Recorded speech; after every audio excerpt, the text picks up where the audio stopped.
Fernando Schiller, é cientista político, é colunista aqui da Band News FM e vai conversar com a gente sobre a expectativa para o segundo turno das eleições municipais.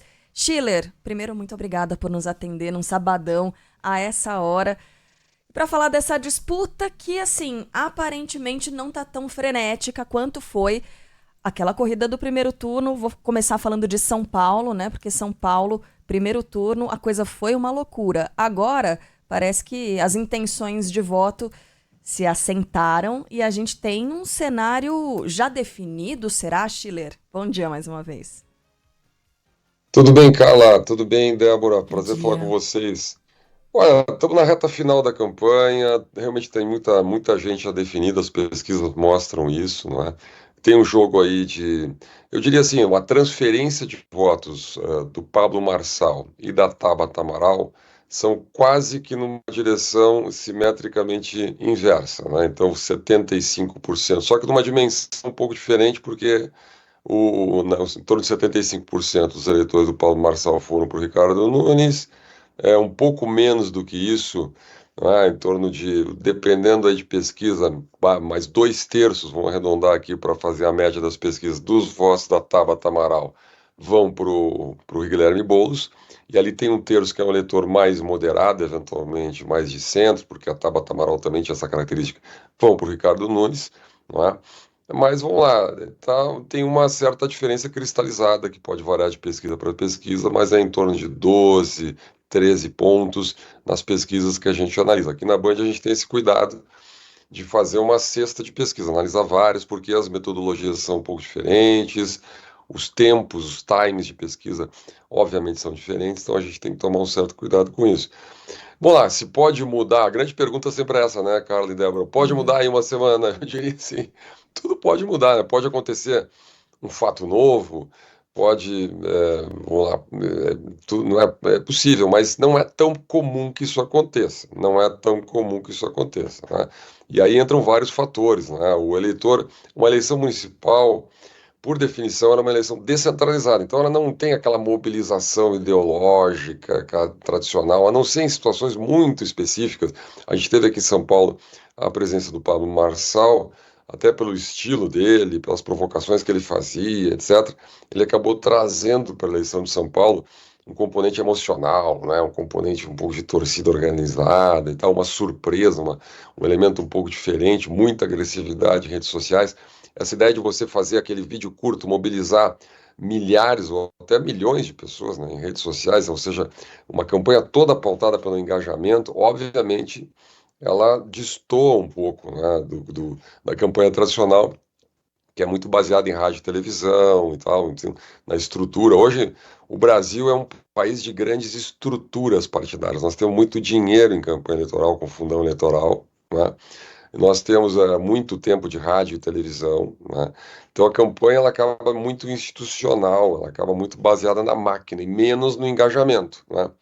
Muita gente acha isso bom, muito ruim. Eu não gosto muito da ideia de ter muito dinheiro público em campanha, já disse isso várias vezes, acho que isso distorce. As pessoas acham que isso corrige as eleições.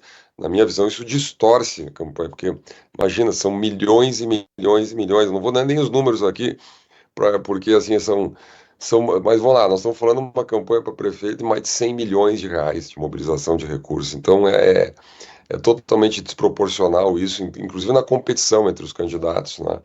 Mas o fato é que o segundo turno está aí.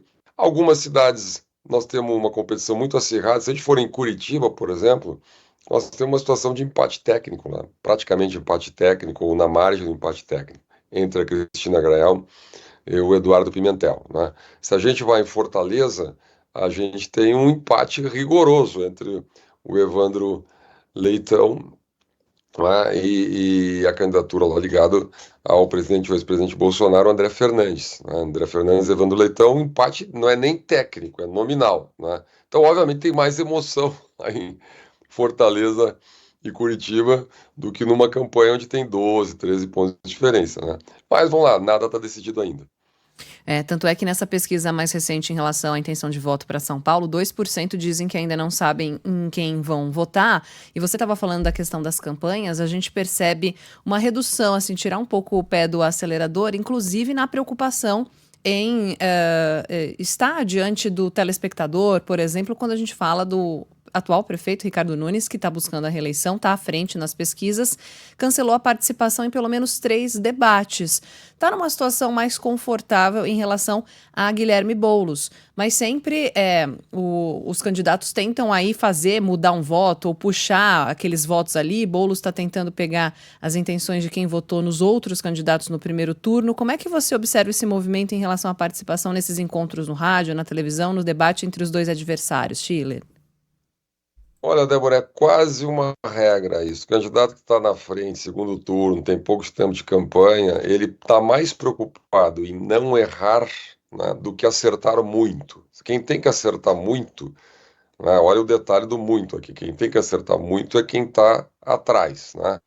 Porque tem que fazer a crítica, e é muito difícil, né? Porque você tem, assim, imagina, você tem que recuperar 12, 13 pontos. Tá meio cristalizado, como a Carla falou, né? Então você tem que fazer a crítica do adversário, então você tem que ser duro com o seu adversário, mas você não pode correr muito risco de aumentar a sua rejeição, né? Quando o candidato ele fica mais agressivo, ele faz a crítica, etc., tem muita gente que não gosta.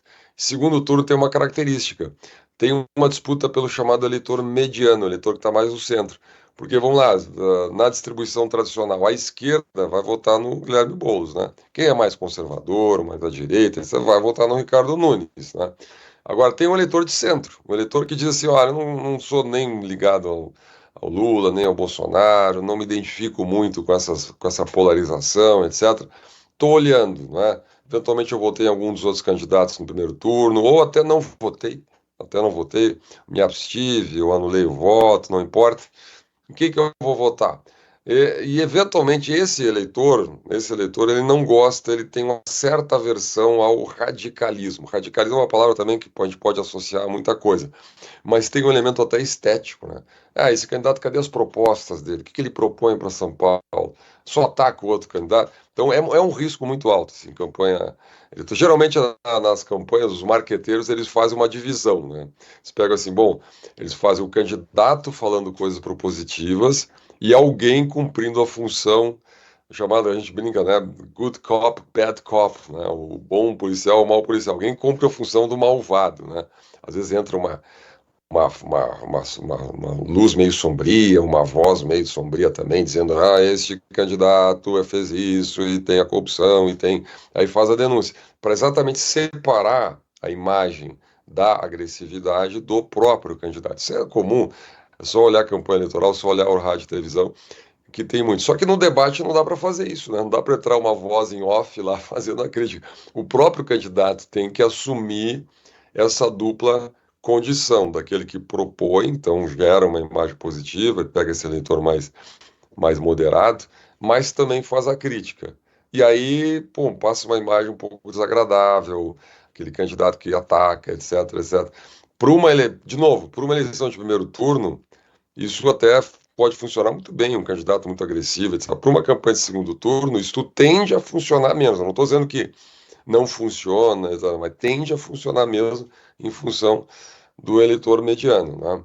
Mas vamos lá, uma coisa importante, cada campanha, cada cidade tem uma configuração diferente, né? Então, assim, Porto Alegre, se a gente for lá, a gente tem uma diferença maior do que São Paulo, Sebastião Melo e a Maria do Rosário, né? Então, é óbvio, não há como, quer dizer, é muito lógico para o Sebastião Melo, por exemplo, eventualmente não ir em alguns debates. Ele pode ir pelo perfil, né? Vamos dizer que ó, o candidato ele diz assim: ó, eu estou na frente, mas eu sou um baita de um debatedor, eu gosto de debater, eu me dou bem com o debate, eu me entendo bem com isso. Vai lá, né? Vai lá. Então depende, isso tem variações também. Mas vamos fazer outra, descontraindo aqui um pouquinho no sábado, né? Tem muito debate também, né? Tem Uhum. debates que têm um alcance, tem muito debate, e tem debates que têm um alcance menor, né? Se você pegar um debate como o da Band, por exemplo, ele tem um enorme impacto, porque a Band tem. Estão puxando a brasa aqui, mas é verdade, né? A Band tem mais de 30 anos de experiência, então no outro dia sai na capa dos jornais, na capa dos grandes jornais, então é óbvio que o candidato tem que ir. Agora, um debate que não tem assim tanta audiência, nada contra, nada e que pode gerar um desgaste, pode gerar uma frase mal colocada, pode gerar uma briga ali que acaba sendo editada depois na internet, obviamente os candidatos se resguardam. Não é o ideal é que tivesse bastante, né, comparecimento, etc. Mas cá entre nós é debate pra caramba, né? Pois é. O que houve, né, nesse debate do segundo turno, somente o prefeito de Belo Horizonte, Fouad Noman, que está na frente nas pesquisas, né, estou aqui com números da Quest, está com 46 a 37, quase, enfim, 9, quase 10 pontos sobre o segundo candidato Bruno Engler, do PL. Não foi ao debate da Band, mas como disse o Schiller, o debate da Band é uma instituição, né, Schiller? Os candidatos, eles, enfim, os partidos, eles colocam essa importância, e é a importância para se discutir a democracia no Brasil, que vem na esteira do debate da Band. Agora, no primeiro turno, de fato, né, tinha até um meme na internet que a gente brincou, que era assim, os candidatos estavam com medo de abrir a geladeira, acender a luz e ter um debate lá dentro. Porque era debate atrás de debate, mesmo nesse segundo turno, né, eram quase, em São Paulo eram 12 debates em, sei lá, 15 dias da campanha para o segundo turno. Você acredita, Schiller, que nas próximas eleições a gente deve ter um volume tão grande assim? Por que é que isso aconteceu dessa vez? Por que é que a gente tem esse interesse? É claro que é bom porque é um interesse do eleitor em saber mais sobre os candidatos, em discutir política, em se aproximar e se apropriar da política, mas ao mesmo tempo talvez role uma confusão com o entretenimento? Não tenho nenhuma dúvida, né? A política. Teve uma cena num dos debates aí na semana entre o Ricardo Nunes e o Boulos, que foi muito interessante, né?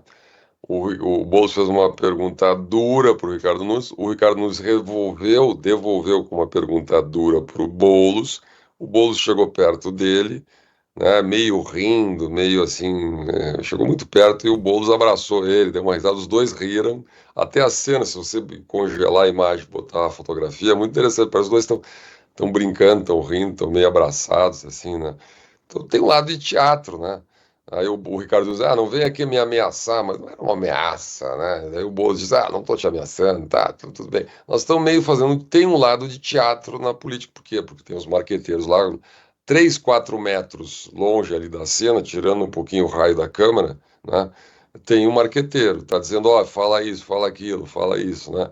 Então as respostas já são meio quase que decoradas, meio cifradas, porque o candidato não pode sair dizendo o que dá na telha dele, né? Só o Brizola fazia isso, dizendo, eu digo o que dá na telha, ninguém vai meditar aqui, né? Tem candidato, o Jânio Quadros, os debates antigos eram mais interessantes, a Band tem inclusive algumas gravações que são históricas, né, de candidatos antigamente que eram mais espontâneos, então tinha menos marketing, o candidato ele não vinha dessa tradição, então ele era espontâneo, ele dizia o que dava na telha e tal, o debate. Hoje em dia é um debate muito programado, né, muito programado, e quanto mais debate tem, vai como que automatizando aquelas respostas. Se me perguntar isso, eu respondo isso, se me perguntar aquilo, eu respondo... Então você vai repetindo os debates, eles vão ficando meio iguais, né? No fundo, eles vão ficando meio iguais, porque ninguém vai inventar muita coisa na campanha eleitoral, não é para inventar nada, não. O político, ele é muito... A não ser o jeito assim que... Por isso que o Pablo Marçal, talvez, ele se destacou, né? Porque ele é um técnico nisso, ele fala a tal da programação neurolinguística, então ele tem toda a técnica de como provocar, de como responder, mas é muito treinamento para fazer isso, e era uma novidade, né? Talvez se tivesse agora no segundo turno já não seria tão novidade assim, as coisas são assim. Agora, por que tem tanto debate? Eu acho que tem duas respostas aí. Primeiro porque dá alguma audiência, né, Carla e Débora? Então, e todo mundo quer fazer, né? Mas, por outro lado, eu diria o seguinte, até, se não tivesse programa de rádio e televisão, aquele obrigatório gratuito, que eu acho muito chato, eu vou dizer para vocês, muito chato, porque é tudo montado pelos marketing da campanha, né? Se substituísse os programas por debates, talvez seria melhor. Talvez seria melhor, né? Mas fica o sonho de uma noite de verão aqui. É verdade. Bom, então, tá chegando a hora, hein? Próximo domingo, 27 de outubro, eleitores de 51 municípios indo às urnas mais uma vez, votar para segundo turno para prefeito. Fernando Schiller com certeza vai voltar a conversar com a gente ao longo dos próximos dias. Obrigada mais uma vez por nos atender, professor. Bom fim de semana. Valeu, bom fim de semana, abraço.